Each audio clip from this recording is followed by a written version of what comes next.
Jews outside. Yes. Almost forced them to go. Come to Then store now.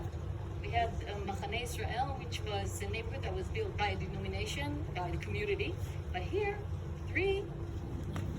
seven Jews happened to be all Ashkenazi, but they built a neighborhood that was meant to for everyone. That's why they insisted on having two synagogues here, right? The Oel Yitzhak, the Sephardi, and the Ashkenazi. And they built this little neighborhood. Now,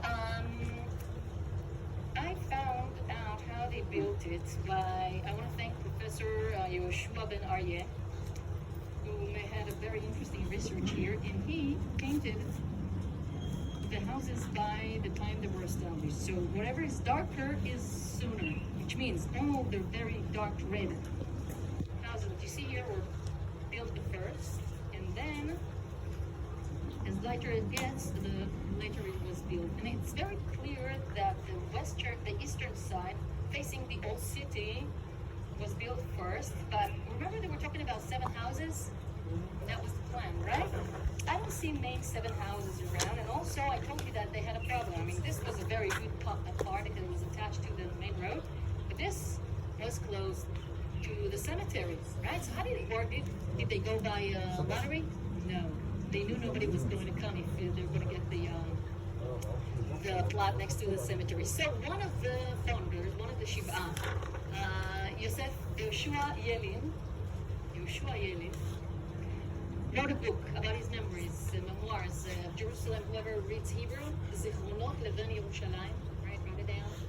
Memories of the son of Jerusalem. And he said that since, that's what he wrote, that since the northern part was better than the southern part that was attached to the wall of the cemetery, we split the plot into 7 long rows where every member of the Shiva would have one part that is attached to the main road and the other on the other side.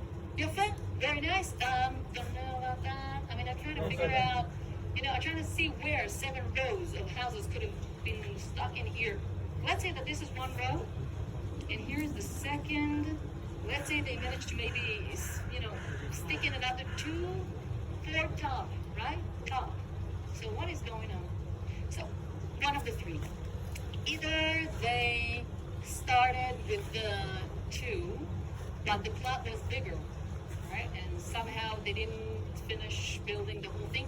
I think that may be a good answer, because as much as we know, out of all the 7, it was only 2 who really went here and built their house. It was Rabbi Yosef Rivlin, not here, Rivlin, and at first Michael, a Kohen, but then his wife said, "Are you crazy? You want to live outside the walls? Let's divorce. I mean, I'm not coming with you." So he chose the woman over the house. There are someone who would do that. And eventually it was Yoel Moshe Salomon, but he only came here when he was very old, because he spent most of his time building in Petah Tikva, right? Same with Yoshua Yelin. Yelin was very involved with establishing the Jewish settlement in Motza. I don't know if you guys were there. Remember Yelin house there? That's him. Okay, so somehow it didn't really work out. So my assumption is that maybe the plot was bigger, but it was only 2 rows, or maybe 3, and all the rest was somehow, I don't know, booked by others.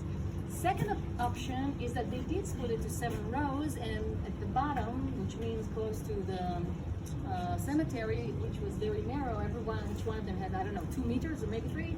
They might have given each other or sold each other some of the plots of that. Third option is that he made it up.